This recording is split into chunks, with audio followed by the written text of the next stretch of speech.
आमखास मैदान समोरील असलेल्या ऐतिहासिक कमल तलावाचं संवर्धन आणि विकासासाठी प्रशासनाच्या वतीने विशेष निधी उपलब्ध करून दिला असून यातील गाळ काढण्याचं काम देखील सुरू आहे। मात्र हे काम अत्यंत संथ गतीने सुरू असल्याचा आरोप परिसरातील नागरिकांनी केला।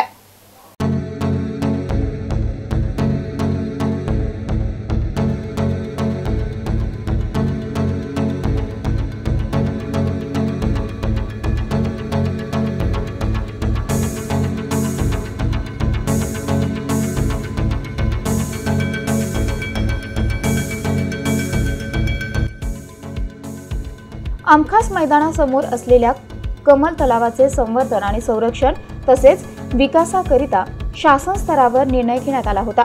यासाठी विशेष निधी देखील मंजूर करण्यात आला होता। यानंतर महानगरपालिकेच्या वतीने या तलावाकडे विशेष लक्ष देऊन याचं पुनर्जीवन आणि विकास करण्याकरिता पावले उचलली गेली आणि काही दिवसांपूर्वी यातील विकास कामाला सुरुवात झाली। अगोदर तलावातील गाळ काढण्याचं काम हे गतीने सुरू केलं, परंतु गेल्या काही दिवसांपासून गाळ काढण्याचे काम अत्यंत संथ गतीने सुरू आहे।